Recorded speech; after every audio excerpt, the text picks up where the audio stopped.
Sadhu, sadhu, sadhu. Buddham, buddham, buddham vande. Dhammang, dhammang, dhammang vande. Sangham, sangham, sangham vande. Buddham, dhammang, sangham vande. Homage to the Blessed One, homage to the Dhamma, homage to the Mahasangha, the Supreme Buddha's disciples, homage to the Triple Gem. Yo dhammang passati so paticcasamuppadang passati. Yo paticcasamuppadam passati so dhammang passati. Yo dhammang passati so mang passati.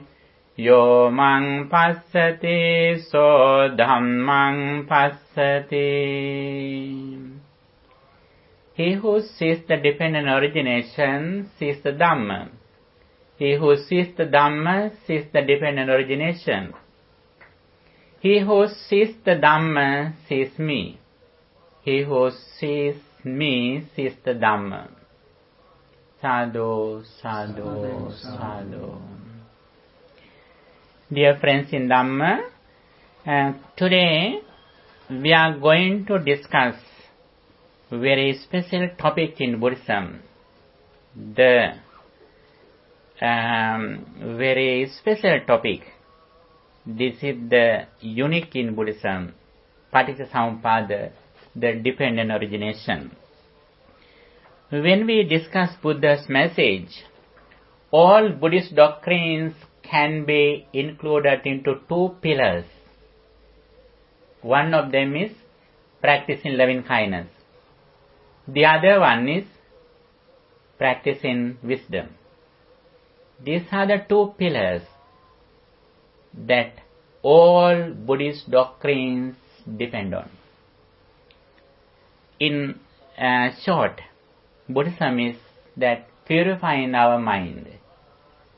The more we know Buddhism, the more we purify our mind from negative thoughts.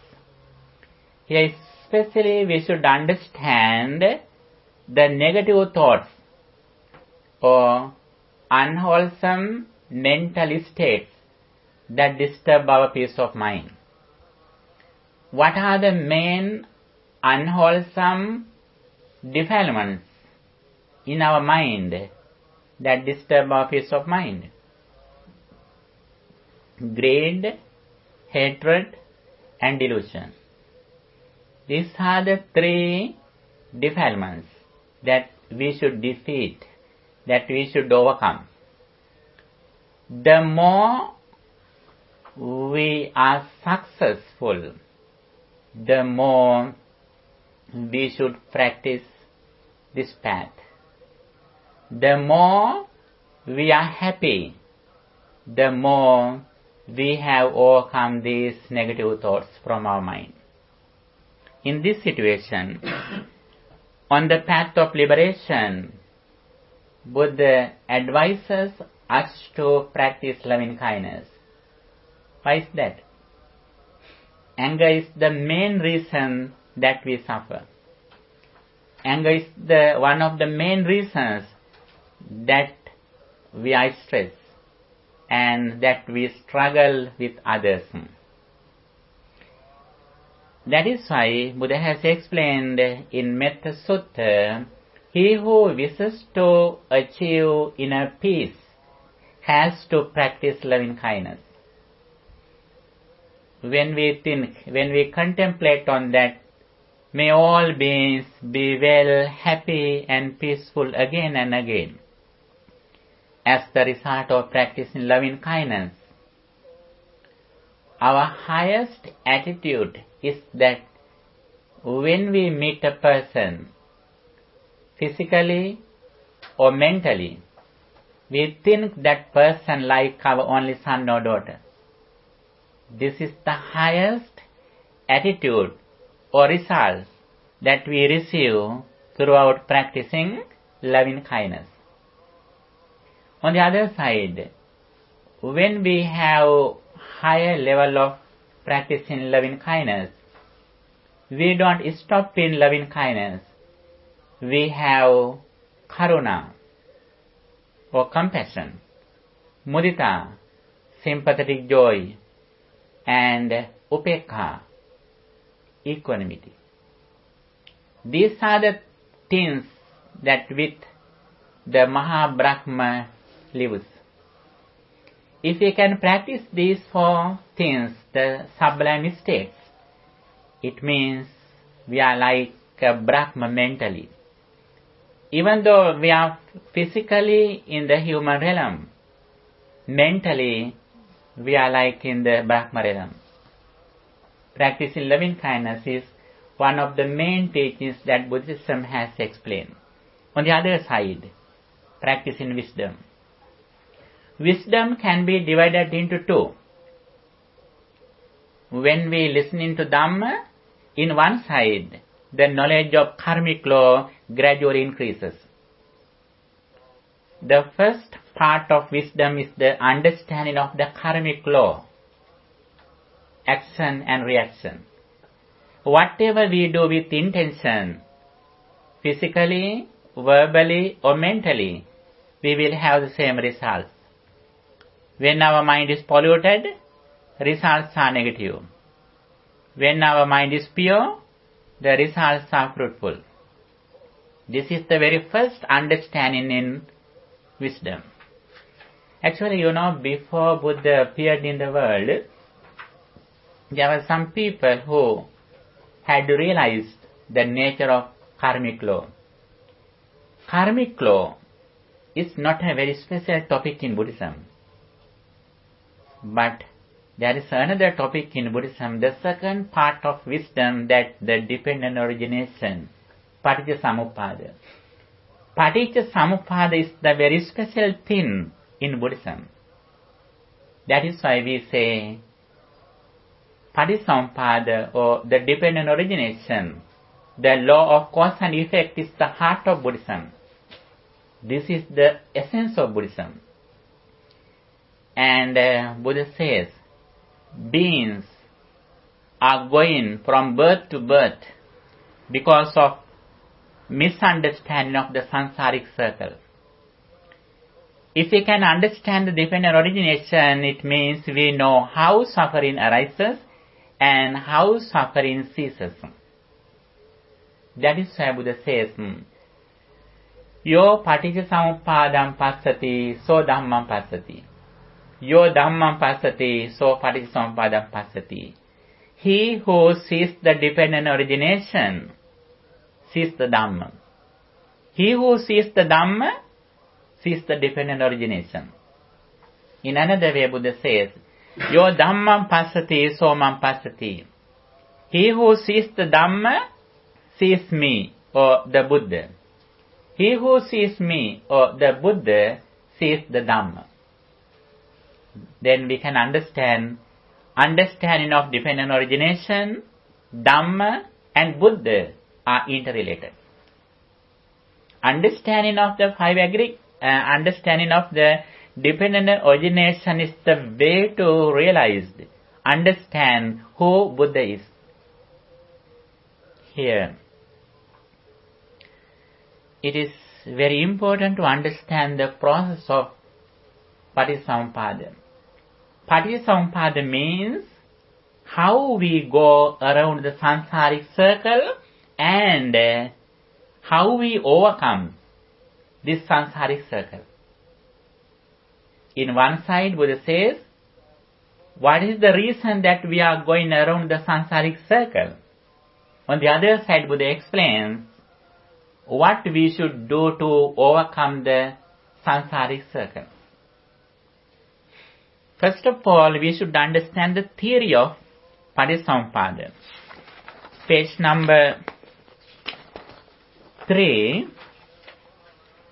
First of all, I have written that the synonyms of Paticcasamuppāda.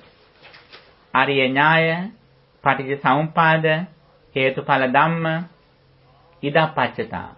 These are the synonyms that Buddha has used to introduce the Paticcasamuppāda.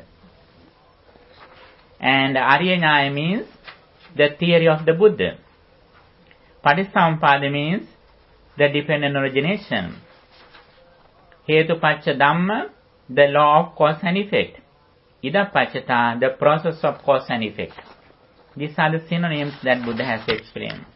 The other thing, page number 4, I have given you the theory of Paticcasamuppāda. Buddha says, Asmin sati idang hoti. When this is, that is. Imassa uppada idang uppajjati. This arising, that arises. Asmin asati idang nahoti. When this is not, that is not. Imassa nirodha idang nirujjati. This ceasing, that ceases. This is the foundation of Paticcasamuppāda. First of all, we should understand what our life is. Our life is that 6 senses and 6 external objects. Now, be sensitive that here we are discussing the ultimate truth. In the ultimate truth, understanding karmic law belongs to, conventional truth. Now from here, we are going to discuss the ultimate truth. What happens to our life? What is our life? Our life is 6 internal senses and 6 external objects. This is our life. And in this way, our senses and objects arise at the moment according to our present mental condition. For example, when we look at this wall, this is a wall for my world. I can go through the wall. If there is a ghost here, this is not a wall for him. He can go through the wall. Now I can see only 7 people here. But if there is a ghost here, he can see many beings here. In my world, there are only 6 persons here. Like that. In another way, if I change my mind, if I develop my mind with psychic energy, suddenly my eye changes. Then I can see more people here. We create the world at the moment according to our present mental condition. This is the thing that we should understand in the supramundane level, in the ultimate truth. Here we are discussing that topic. According to Buddhism, understanding the dependent origination is the understanding of our entire life. When we experience something through our senses, suddenly 5 aggregates arise. 5 aggregates means Rupa, Vedana, Sanya, Sankhara, Vijnana. Rupa means forms or corporeality, the group of corporeality. Vedana, the group of feelings.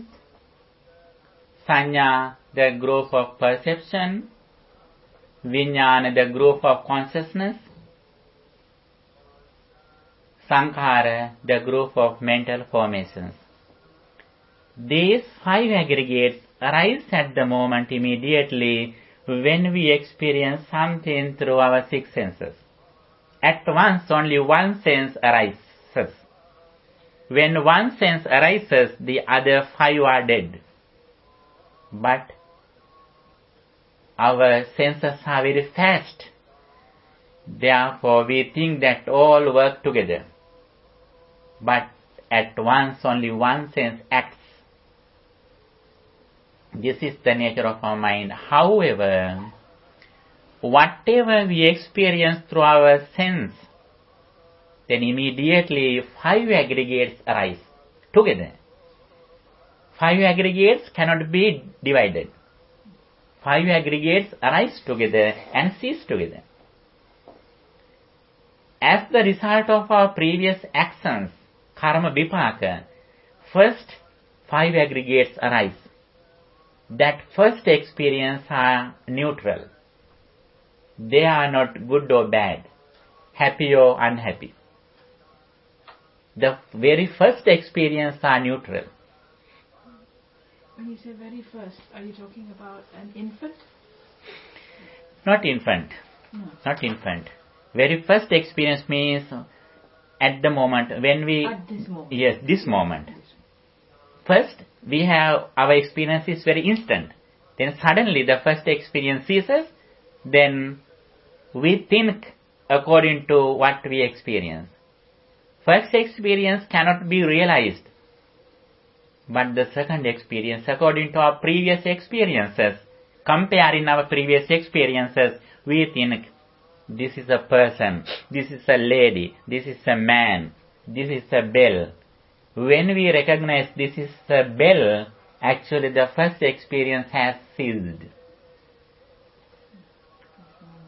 The first experience is not suffering. Suffering arises in the second experience.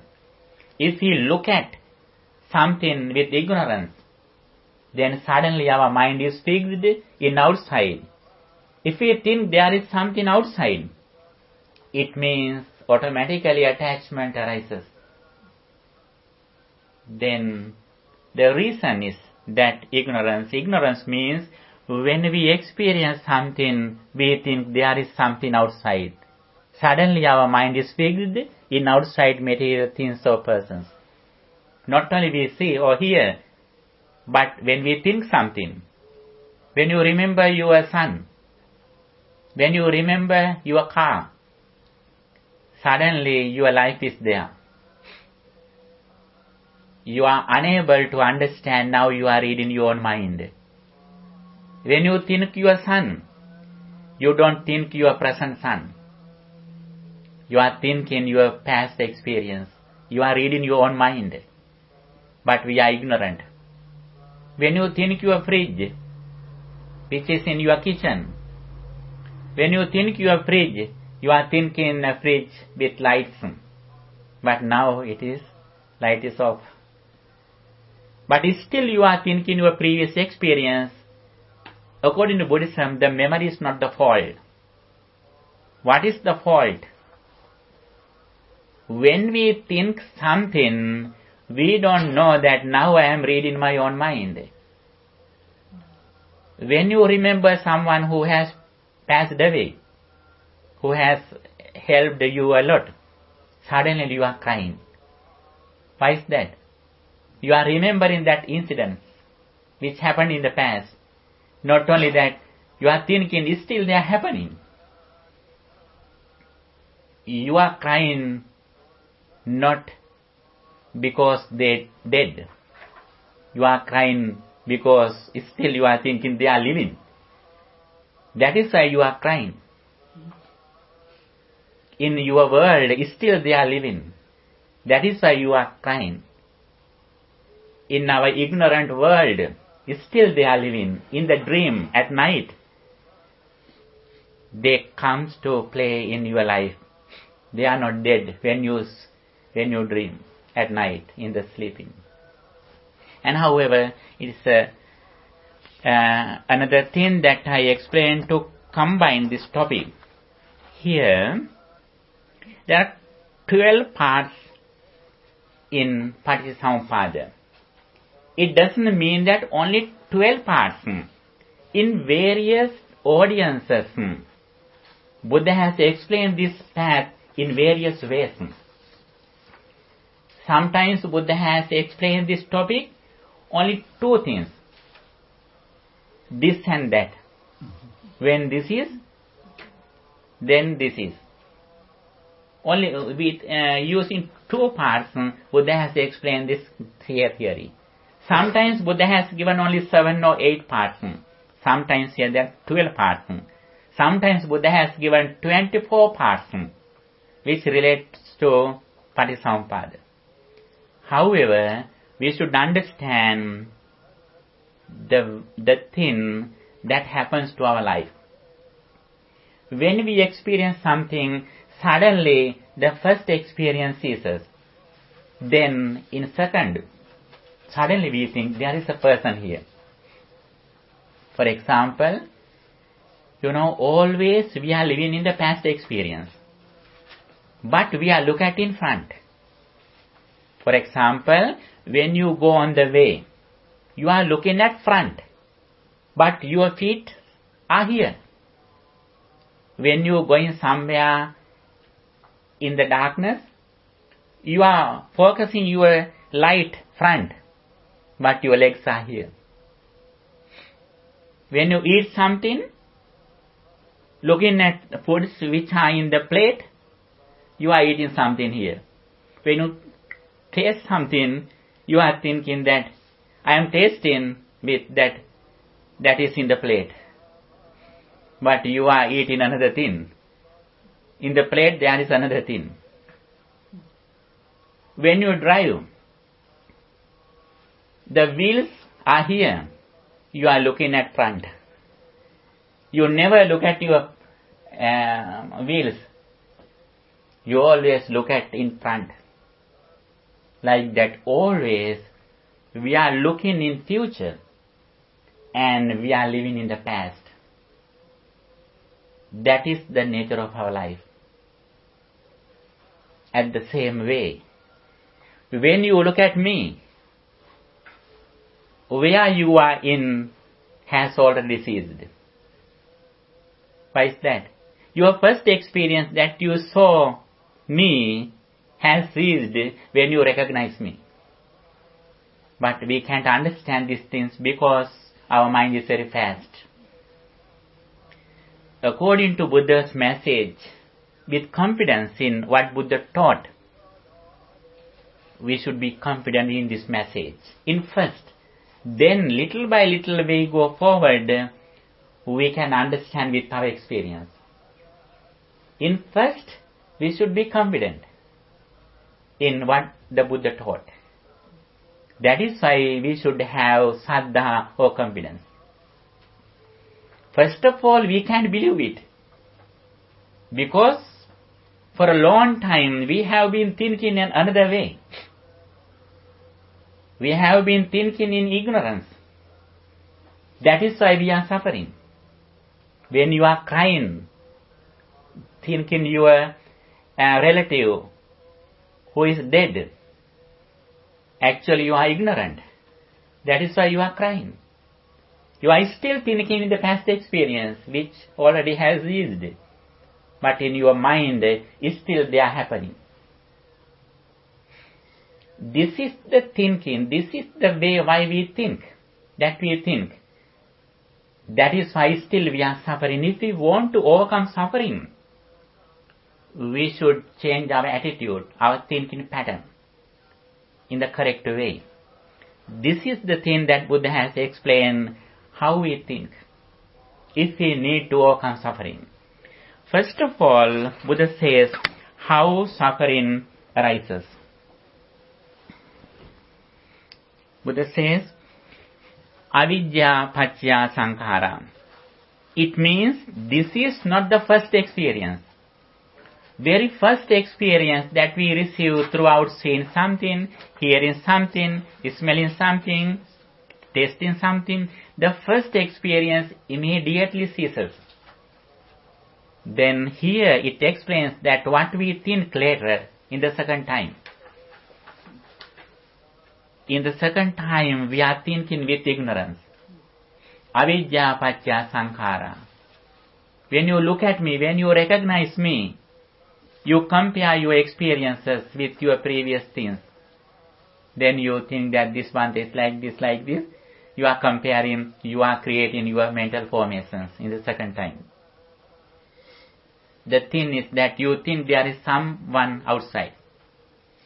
And here, through ignorance are conditioned volitional actions or karmic formations. This is the first one. When we are ignorant, what is the ignorance that says here? What is the ignorance here? Ignorance means when we see something, we think that there is someone outside. And also we think that before I experience, there was a person. After I experience, this person remains. It is true only in conventional truth. When we go to the deeper level, ultimate truth, absolute truth, that is not true. What I experience here forms my eye consciousness, contact, all things arise together at the moment. According to my present mental condition, if I have no this understanding, I am ignorant. When I am ignorant, mental formations arise. What is the mental formations? Punyābhi sankhāra, apunyābhi sankhāra, ānenjābhi sankhāra. Punyābhi sankhāra means which cause us to live in a blissful life, like human realm, divine realm, and formal Brahma realm. And apunyābhi sankhāra, the mental formations that cause us to live in hell, lower realms. And ānenjābhi sankhāra. What is the ānenjābhi sankhāra? Ānenjābhi sankhāra means mental formations that cause us to be reborn in arupāvachara Brahmaloka. It means informs Brahma realms. These three things happen because of ignorance. It means we are in the samsaric circle. As the result of doing negative thoughts, negative deeds, as the result of our polluted mind, we have to be reborn in lower realms, like four hells. As the result of pure mind, we will have a blissful life in human realm, divine realm, or Brahma realm. As the result of very pure mind, as the practicing of arupāvachara jhana, we will be reborn in inform Brahma realm. In three of them, we are ignorant. What is that ignorant? Ignorance means we think there is something outside or there is something inside. Both of them are ignorant. We can have a blissful life after we die as the result of practicing good deeds, but still we are in the samsaric circle. What is the reason? Reason is ignorance. If we come back to the world, even though we receive a blissful life, we are not away from challenges. What are the challenges that Buddhism has introduced? What are the real challenges in our life? Aging or decay, death and rebirth. As the result of our ignorance, these are the benefits, these are the bonuses that we receive. What they are? Aging, the suffering of aging, the suffering of death, the suffering of rebirth. And this is the way how we come back to the world. Avidya paccaya sankhara. Through ignorance are conditioned volitional actions. Then sankhara paccaya vijnana. Through volitional actions is conditioned consciousness. When we create some mental formations, we recognize what are the formations, mental formations that we create. Through our eye, through our ear, consciousness can be divided into 6. Eye consciousness, ear consciousness, nose consciousness, and tongue consciousness, body consciousness, and mind consciousness. What through we receive experience, it is named. Consciousness means recognizing. It is also very instant. Then, vijnana paccaya nama rupam. Through consciousness are conditioned mental and physical phenomena. When we recognize something, then in the other way, nama and rupa. Nama means mental phenomena and rupa means physical phenomena. Then again, nama rupa paccaya salayatanam. Through mental and physical phenomena are conditioned the 6 faculties. Now we are in ignorance. When our mind is ignorant, automatically these 12 parts arise very soon, at once. Even though Buddha has explained one by one, all of them can be included into one thought. They are very fast, they are very instant. We recognize those things through our wisdom.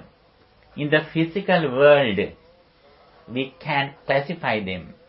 We can divide them. Everything should be realized by wisdom. When we realize these things by our wisdom, then little by little we trained our mind to go away from this ignorance. That is the thing Buddha has proclaimed.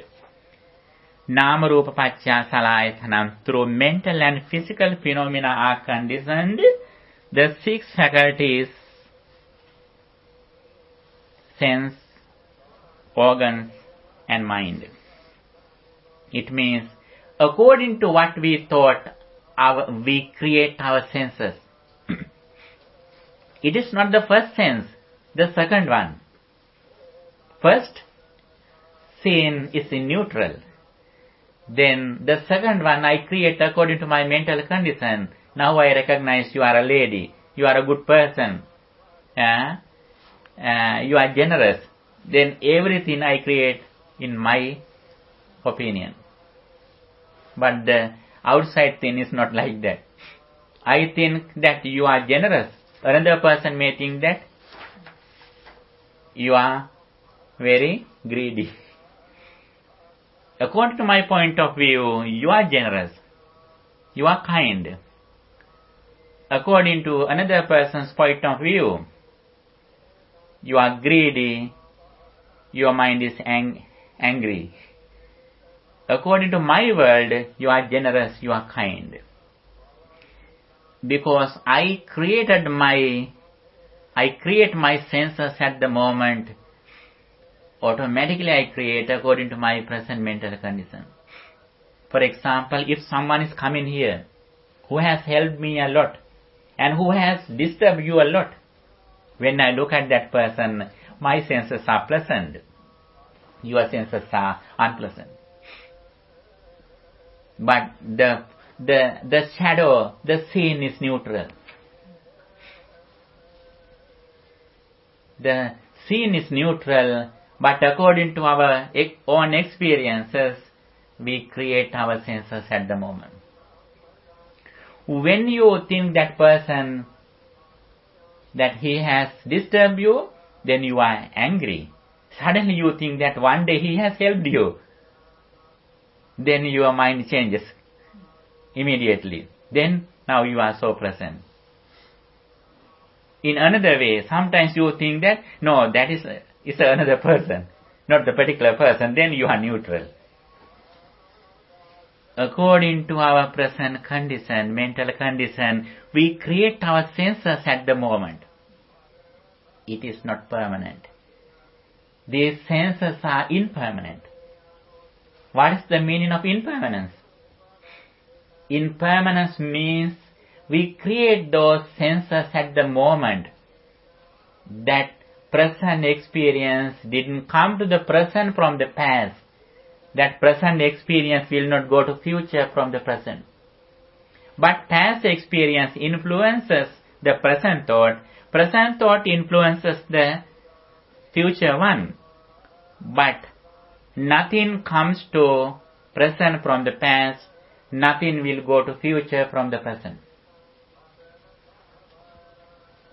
That is why we always say, not being occurred comes to occurrence. Being occurred will not go to occurrences. This is the reality. And here again Buddha says, Salayatana paccaya passo. Through the 6 faculties is conditioned contact. Then I and form are contacted. Again, passa paccaya vedana. Through contact is conditioned sensation. Then sensation immediately ceases, arises and ceases. Then through senses, through sensation is conditioned craving. Then craving arises.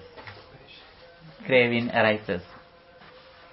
And tanha paccaya upadanam, through craving is conditioned clinging. Is sensation Vedana or is... Yeah. Yes. That's the... Okay, sometimes Yes. people say feeling, yeah. Right. Sensation means Vedana. Sometimes we say feelings. And the next one, tanha paccaya upadanam, through craving is conditioned clinging. Again, upadana paccaya bhava. Through clinging is conditioned the process of becoming. It means we are ready to come back to the world. If you think according to conventional truth, it means you are in the samsaric circle. Always you are creating the process of becoming. Even though you die here, immediately according to your present condition, mental condition, you will be reborn in a particular place. That is the nature of bhava or the process of becoming. Because our mind, we think that there is something which is permanent. When you think your house, when you die here, what happens to you? Not only bad thing that thinking, but when you think your home, if you think it is in outside, and also if you have clinging with your house, even though you die, you remove your physical body here, you can go fast to your home. Mentally, you will be reborn there, according to your mental condition. Don't worry, even though you remove your physical body here, you can go faster. This is the nature of the process of becoming. That is why we came from birth to birth in this samsaric circle. Even though we removed our physical body, mentally we have clinging. That is the reason we have been coming from birth to birth in the samsaric circle. And bhava paccaya jati, through the process of becoming is conditioned birth. If we have the process of becoming, if we are ready to come back to the world, it means our birth is sure. And if we are born, what happens to us? We have to face challenges. What they are? Jati paccaya jara marana soka parideva dukkha domana supayasa. Through birth are conditioned decay, death, sorrow, lamentation, pain, grief and despair. This is not only after we die, but in every second, in every thought. we are with these challenges. Whatever you look at through this ignorance, it means we have these challenges. Jara, Marana, decay, death, sorrow, lamentation, pain, grief. These are the challenges that we have if we are ignorant. If you look at me with ignorance, that thinking there is a permanent person outside, when I change, automatically your mind also changes. If you think there is a particular person here, if I am okay, you are also okay.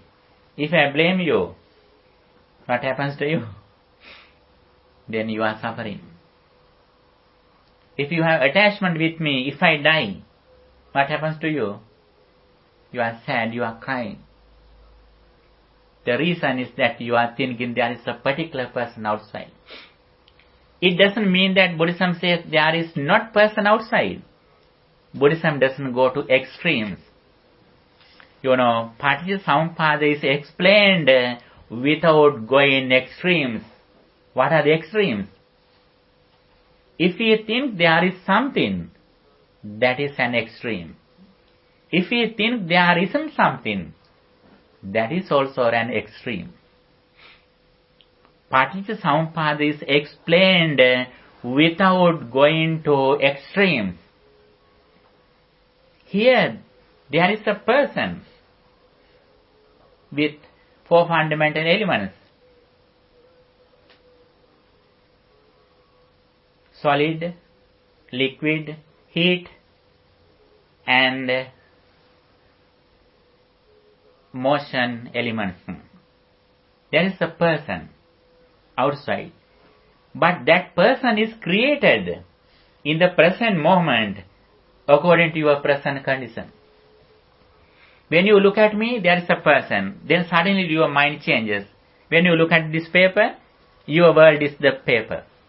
When you remember your son, then your entire life is your son. At the moment, you don't even have your physical body. At that time, you don't have even your clothes. Your entire life is your son. When you think your mom, your entire life is your mom. When you think your hair, your entire life is your hair. At the moment, you have nothing. That is why Buddhism says, if someone says there is something, that is an extreme. If someone thinks that there isn't something, that is also an extreme. Without going to these extremes, Buddhism explains this path with the Paticcasamuppāda. Asmin satidam hoti. Buddha says, if someone sees arising of 5 aggregates, he never goes to the extreme of nothing. If he sees that cessation of 5 aggregates immediately, he never goes to the extreme of there is something. When you look at me, your world arises, then suddenly it ceases. Then we don't say that there is something or there isn't something. Both of them are ignorant. And here Buddha says how the world arises. Every moment we create the world. Again and again we create the world. But very first experience is neutral, usually. Sometimes when we have physical experience, it may be unpleasant. But that first experience suddenly ceases, then second one, we create our suffering inside. Pain can arise physically, but suffering arises because of our mind. For example, when your very little son hit you, then you are not angry. How about when another person hits you? The pain is same. Your pain is same. When your son hits you, you are neutral. Sometimes you are happy. At the same way, when another person hits you, what happens to you? You fight with him. Sometimes you go to the police. The pain is same, but suffering is different. Suffering is created by our own mind, but physical pain is same. This is the world that we create every moment. If we can have this understanding, then always we try to look at inside when we experience something. When we go to the mirror, where our shadow is in, as soon as we go to the mirror, we look at our own body. We clean our body, look and see in the mirror. How about when a pet is going to the mirror? It barks. It may think that there is another person outside. Our experience also like that. In front of the mirror, we are not ignorant, but everywhere we are ignorant. Why is that?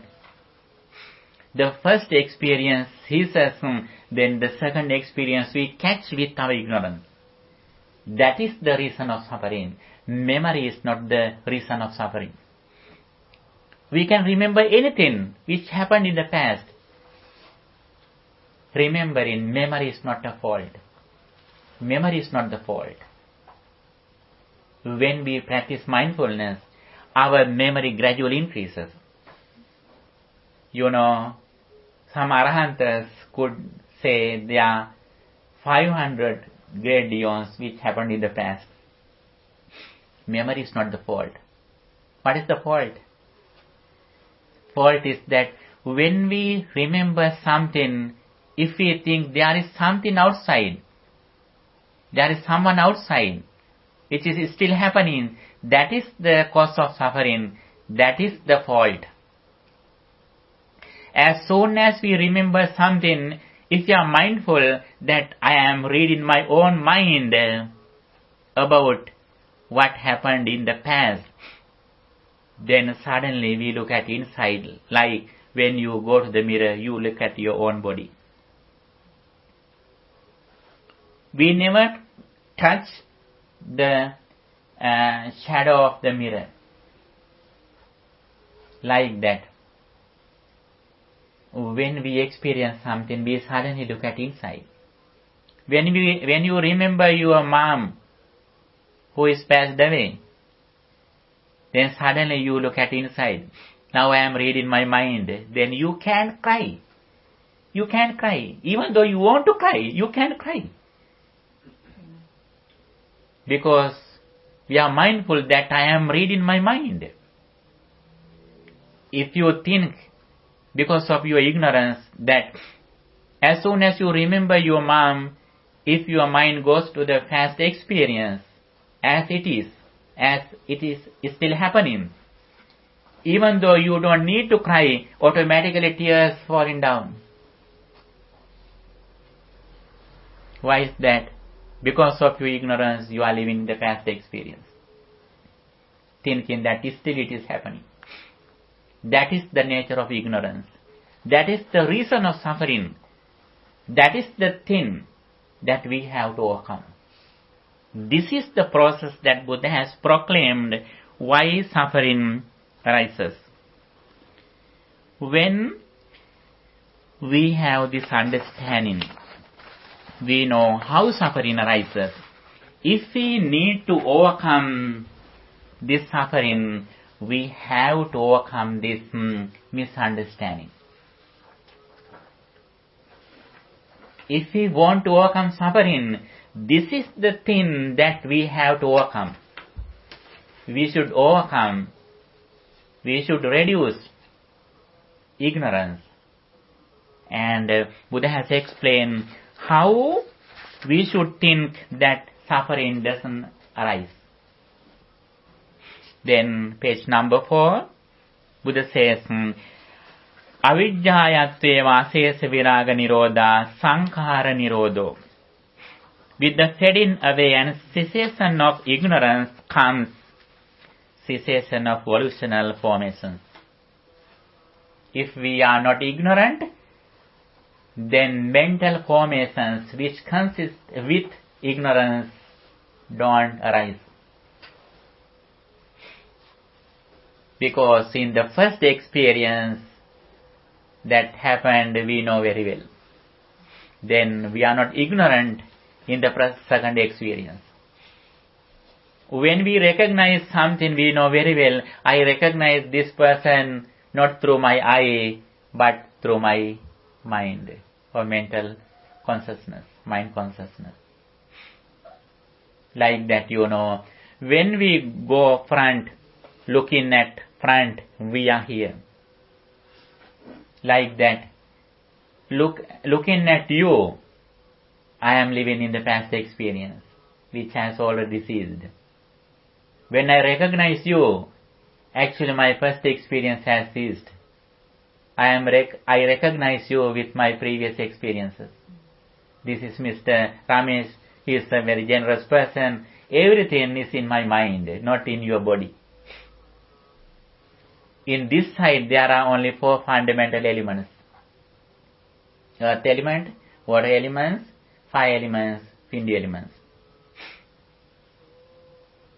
You are Ramesh for me. Your father, your son.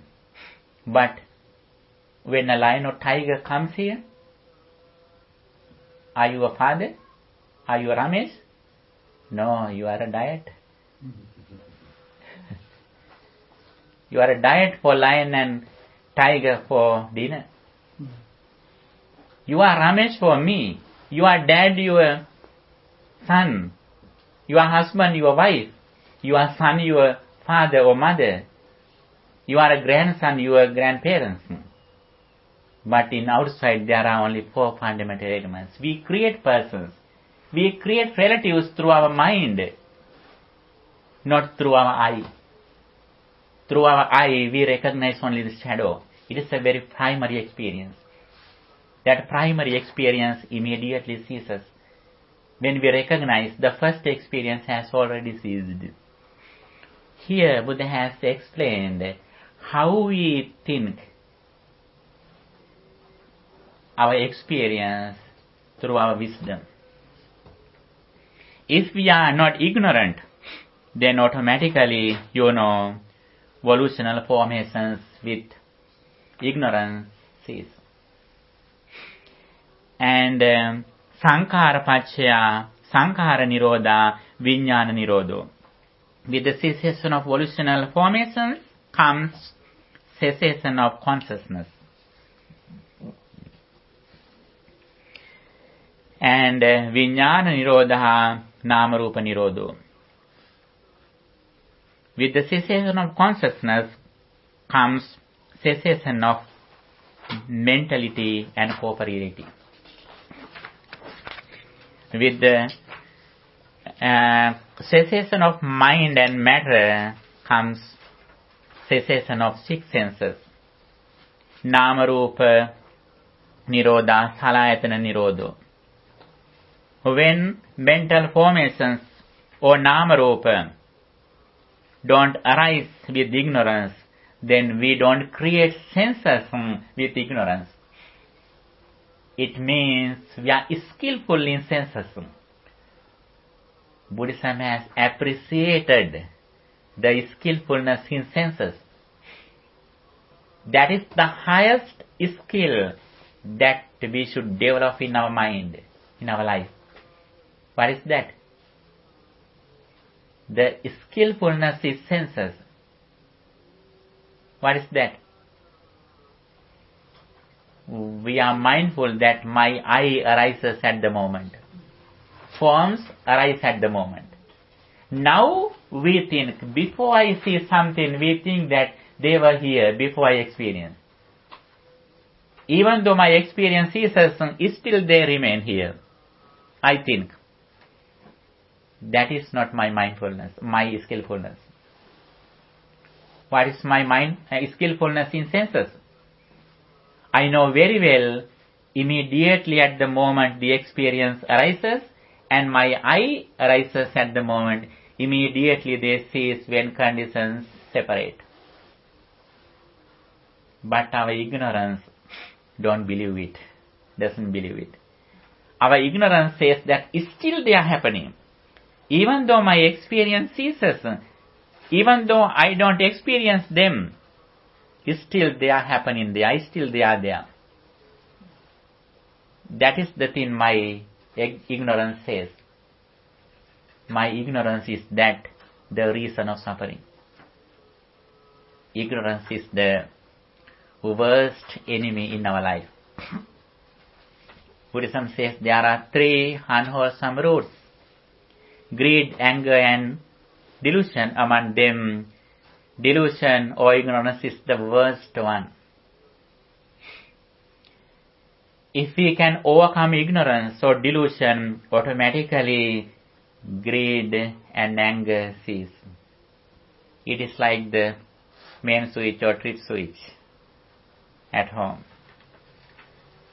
In the primary level, we need to overcome greed and anger by practicing generosity, by practicing virtue, by practicing loving kindness. In the primary level, as primary techniques,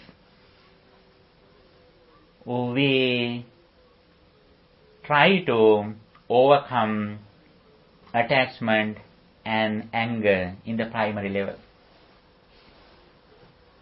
If we want to overcome greed and anger completely, we have to see, we have to reflect on this reality as it is with our wisdom.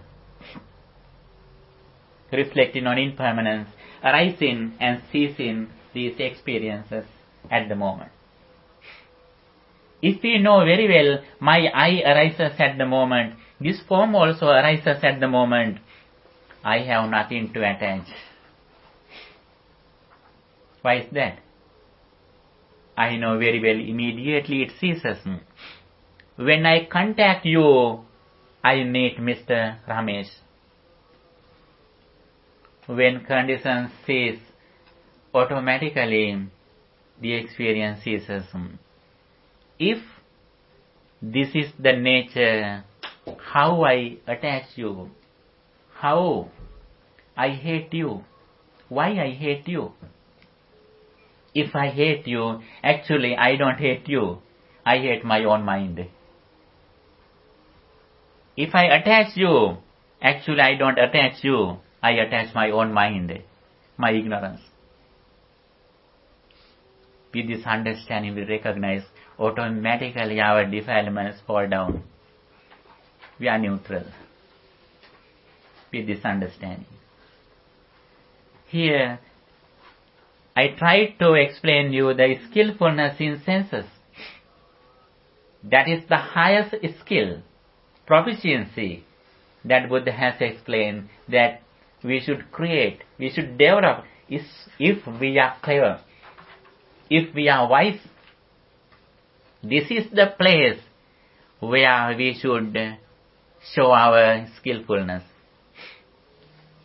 Even though we have a lot of degrees, bachelor degrees, master degrees, doctorates, we are not skillful according to Buddhism. If we are clever to recognize this reality, if we are skillful in this senses, that is the real way that we can show our skillfulness. Why is that? If we have this skillfulness, it means nobody or nothing can disturb my peace of mind, because I completely depend on my wisdom. I am like a lotus flower which has come from mud. Even though we live in the ordinary society, physically, mentally, we have come up like a lotus flower which has come from mud and water. Physically, other people may think that we are ordinary people, but mentally we are different. Our thinking pattern, our point of view is different. And again, Buddha says, salayatana nirodha, passa nirodho. With the cessation of six senses comes cessation of contact. When we have this skillfulness, then contact doesn't arise with ignorance. It doesn't mean that we can see someone. We can see something. We can respond to someone. But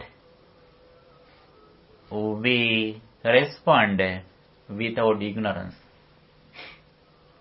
Other people respond others thinking there is some particular person outside. When they have mistakes, they are angry. But we don't combine that wrong things and persons together. We have an ability to recognize. We have an ability to divide the person and behavior. And passa means contact. Not only just contact, but contact with ignorance. Then, passa nirodha, vedana nirodho. With the cessation of contact comes cessation of feeling. If we can overcome contact with ignorance, it means we are able to overcome feelings with ignorance. We can feel something. For example, even arhantas, enlightened persons, they have appreciated the environment. When you read some verses in Thero, actually they have appreciated there are beautiful flowers, trees, waterfalls. They have explained. Buddha says, Nate kama yani chitrani loki. The beautiful things are not lustful in the world. Lust arises in our mind because of our ignorance. If you are wearing very beautiful, lust is not there. I create lust in my mind. Even though you are very beautiful, your children never have lust. You are neutral. According to my point of view, I create my defilements in my mind, according to my ignorance. And again Buddha says, Vedana nirodha, tanha nirodho. With the cessation of feeling comes cessation of craving. Tanha nirodha, upadana nirodho. With the cessation of craving comes cessation of clinging. Upadana nirodha, bhava nirodho. With the cessation of clinging comes cessation of existence of becoming. If we don't have clinging,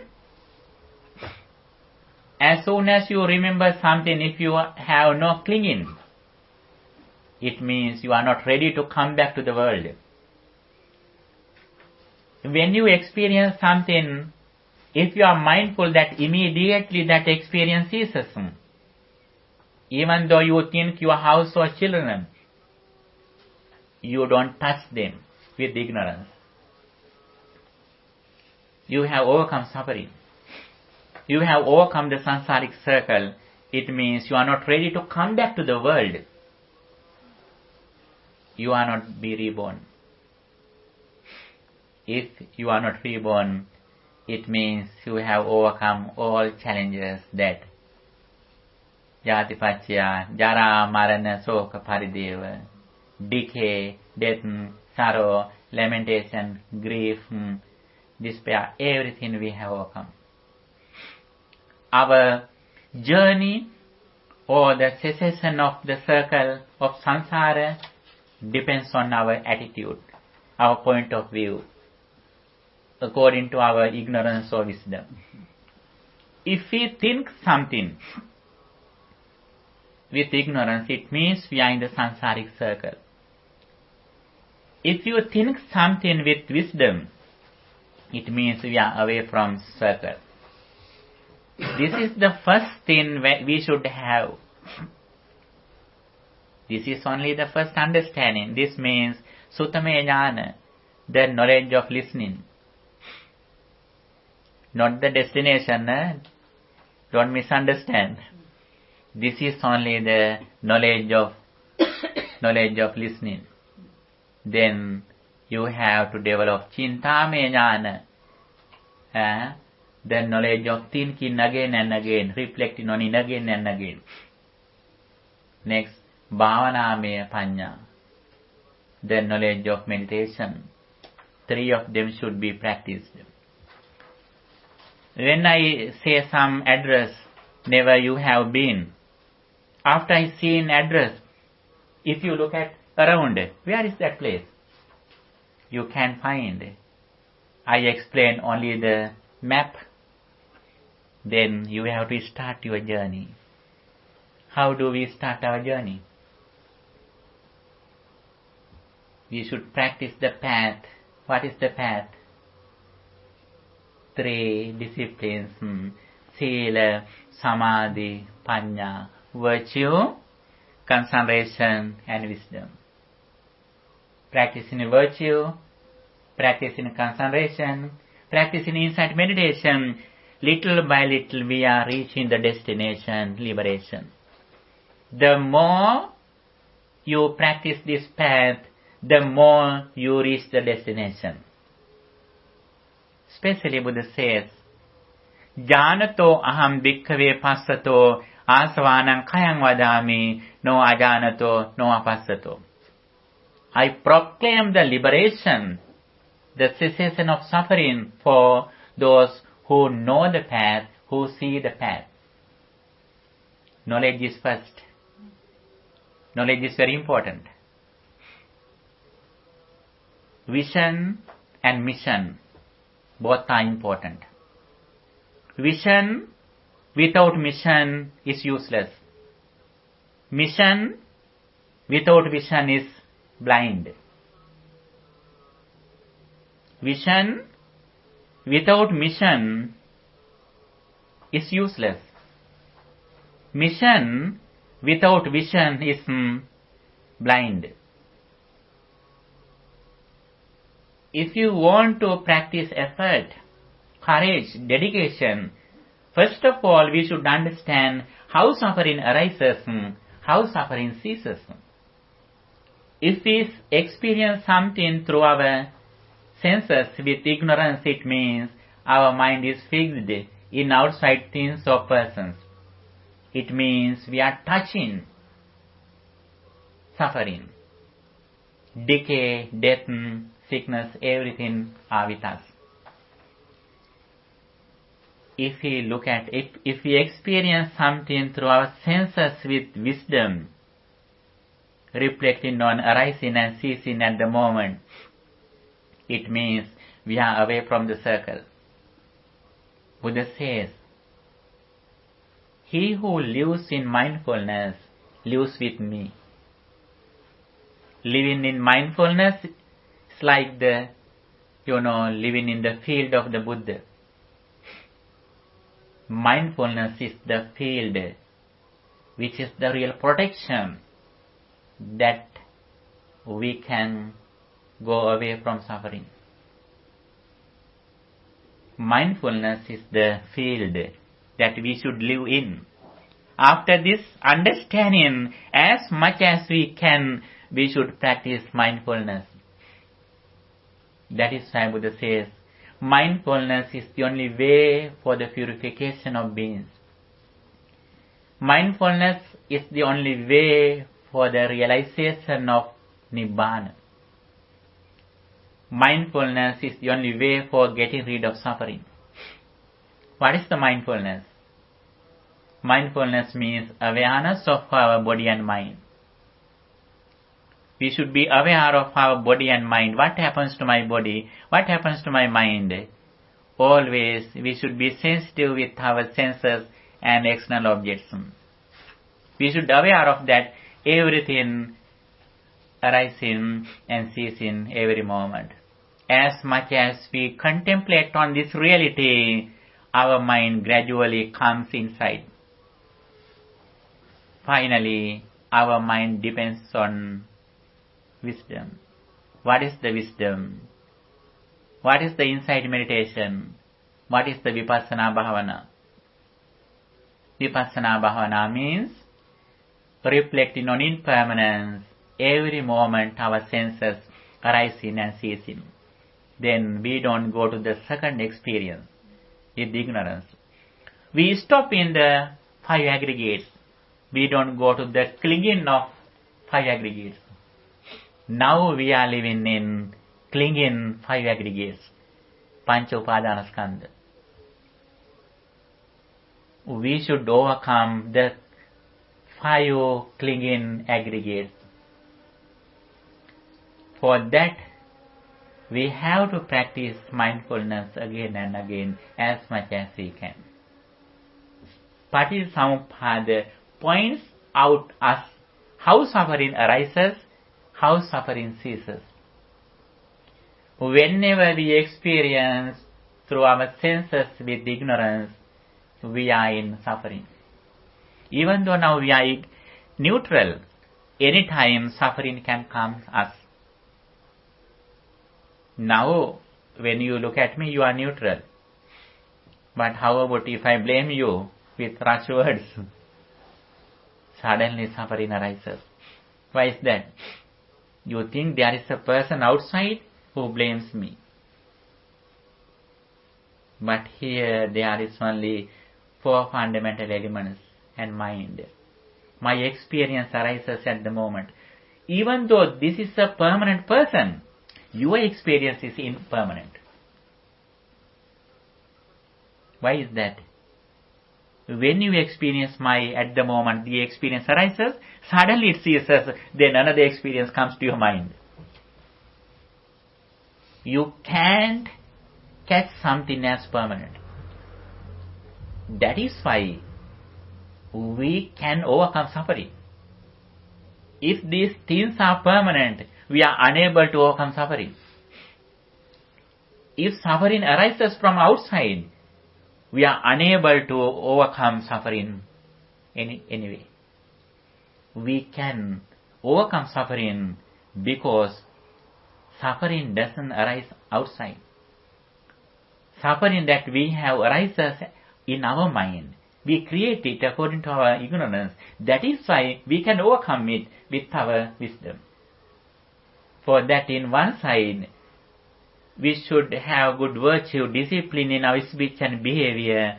Having good discipline, we have to concentrate our mind again and again. Practicing loving kindness, practicing Buddhist meditation, contemplating on the qualities of the Buddha, contemplating on the impurity of body parts, whatever meditation techniques that we are using again and again, we trained our mind to live in the present moment with pure thoughts. The nature of our mind is that it is going to past and future suddenly. This is the nature of our mind. We trained our mind to live in the present moment. Then our mind is like a pure water. Then we can see the bottom of the water clearly. When our mind is concentrated, it is very easy to reflect on impermanence. Then my eye is impermanent, forms are impermanent, eye consciousness are impermanent. Finally we have to think only, my mind is impermanent, mental formations are impermanent, mind consciousness are impermanent. At the end, we have to do only thing that reflecting on impermanence of the present thought. If we are clever to reflect on the impermanence of our present thought, then we can control everything. Automatically everything is controlled. We have nothing to catch or hate. This is the final liberation. this is the place where we can show our skillfulness. This is the place that we can develop our value of life. This is the place that Buddha has appreciated us to practice. Have any question?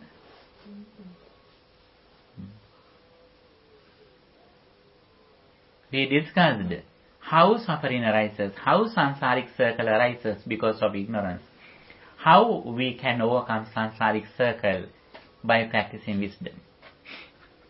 Whenever we live in mindfulness with wisdom, it means we are not around the circle. Whenever we are ignorant, without mindfulness, it means we are in the field of the Mara. Whenever we are in the field of mindfulness, it means we are in the field of the Supreme Buddha. Buddha encourages us to live in his own field. Sake gochare pettike vise charata. Buddha says us, please come to the field of your Father. Who is our Father? Our Father is the Supreme Buddha. Living in mindfulness is like living with our Father. If we can live with our Father, we have real protection. Then Mara can disturb our peace of mind. Are we able to observe what's happening in our mind? When it's happening. Observe means? And you observe, you have thoughts going through your mind. Mm-hmm. But at the same time, you're watching. You're, you're fully conscious of what's happening. So you control. Actually, if we are fully conscious, it means we have nothing to do. Because otherwise we've gone off into thinking about something, and we're lost. We're not conscious of what's happening. So you have to be fully aware of what's going on in your mind. Actually, if we are fully conscious, if we are aware of our body and mind, when we see something, when we experience something, if we know very well, this incident happens at the moment. When you look at me, for example, if you know very well that this form, this shadow, it arises at the moment, and my mind thought also arises at the moment. When we see arising, on the other side we know very well it immediately ceases. If we know that cessation, we know very well we have nothing to catch or detach. I'm thinking something like, I feel angry. And you notice that you are feeling angry. Actually, if we are angry, it means we depend on outside. But in the primary level, sometimes anger may arise. In the primary level, we practice loving kindness. May all beings be well, happy and peaceful. Little by little, we try to control anger. But finally, when we reflect on impermanence, when we practice vipassana bhavana, inside meditation, at the moment, we don't find a person outside. We find only thoughts inside. Because our mind is not fixed in outside persons. Because of this understanding. As soon as I meet Mr. Ramesh, if I am mindful that this thought arises at the moment in my mind, then I don't need to practice loving kindness because my mind has no space for anger. Reason is my mind is not fixed in your body. Yes, please. Bhante, what I was going to say was listening to John. This is just my understanding, and when I've listened to your talk, the way mindfulness is sometimes explained in the West is something arises, a thought or feeling, just to be aware of it. But my understanding through listening to your talk, what is important is to be aware with wisdom. You know, that is the crucial thing, the wisdom. That wise understanding that it, as you say, it arises in the moment, it's not outside. And that's what I've taken from this talk. It's given me a deeper understanding of mindfulness. Yes, here we should understand the three things in our life. Forms, consciousness, and mental formations. There are three things. The materials, consciousness, and mental formations. There are three things. First, keeping our mind, focusing our mind, we go away from materials. For that, we have to practice concentration and meditation. Okay? By practicing concentration and meditation, such as breathing meditation, we remove material things. Suddenly we come inside. Inside means consciousness or mind. Here we think that there is a permanent mind. Actually that is also a ignorance. Then we go to the deeper level. What is that?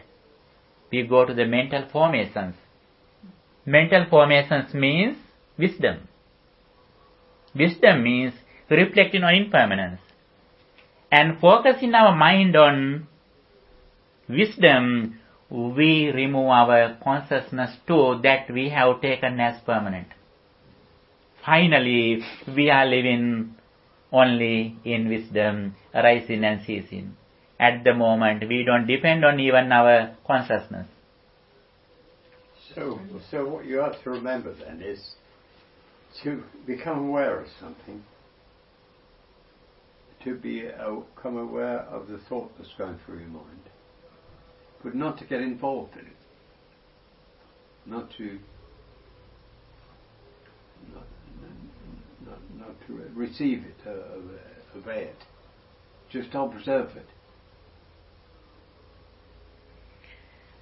Actually, awareness or mindfulness, sometimes people think that awareness of living in the present moment.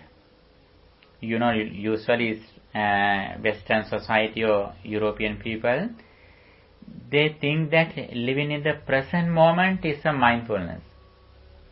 Actually, it is not true thinking. Even though sometimes if we live in the present moment, we think there is permanent thing outside. Even permanent my consciousness. Yeah. That present moment also not permanent. But you have to be careful then about thinking. See what you're thinking. You become aware of what you're thinking, and then the next thing you know is it's not a good thing that you're doing. You're thinking harmful thoughts. Actually, not only thinking harmful thoughts, you know, in the conventional truth, we are thinking harmful thoughts, such as loving kindness. May you be well, happy and peaceful. Actually, it is not the real truth. We are still in the conventional truth. But we have to practice it. Before we go to the absolute truth, in the conventional truth, we have to reduce some anger and attachment or lust. That is why we practice may all beings be well and happy, and also we practice the contemplating on the impurity of our body parts. hair, skin, blood, we think again and again. Here also we have awareness, but it is not the real awareness. Little by little we go to the deeper level. And even finally we think, my thought is also impermanent. That also arises at the moment. It is also not permanent. Then our mind is completely depends on wisdom. It means we are thinking only arising and ceasing. Then we don't find anything outside or inside. So maybe you might say to yourself, don't become emotionally involved in this thought. If it's a negative, especially if it's a negative thought. Yes, actually negative... You just notice it. If somebody says something and then you disapprove. And then if you don't stop yourself, you, instead of observing it and leaving it, then you continue to observe it and think it's wrong and all sorts of things. Yes, in Satipatthana Sutta, in the Dhammanupassana, the contemplation on mental formations, in the beginning, we try to defeat negative thoughts. For example, when I am angry, I think that I am angry. Anger is in my mind. I have to overcome my anger. We think there.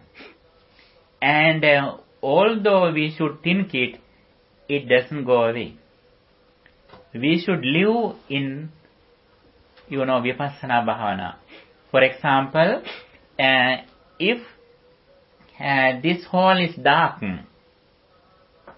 we usually say that, please remove this dark. But we can never bring darkness outside. What we should do? We should put on the switch. When we put on the switch, automatically darkness goes out. But we usually say that, I remove the darkness. That is the way we say to the world. But the thing that we do is another thing. We have to light the candle of wisdom. When we light the candle of wisdom, it does everything. Yes, sir. You observe something, and then in the act of observing it, you remain detached. Yes, observation is important. Buddha has explained the observation. We should do it. First, we should observe the material things in the world, classifying, four fundamental elements. In the primary level, we practice loving kindness. As we done last time, we contemplate on, the four fundamental elements. This body consists with four fundamental elements. We divide your body according to earth element, water elements, fire elements, wind elements. These are the things that we do in the primary level. But that is only a primary technique. We do it because lust is a big problem in our life. That is why we practice these kind of meditation techniques as primary techniques. Little by little we go to the deeper level, our mind gradually concentrates. Then with concentrated mind, we have to do only thin, reflecting on impermanence of our present thought. My present thought arises and ceases. Then we don't need to observe anything.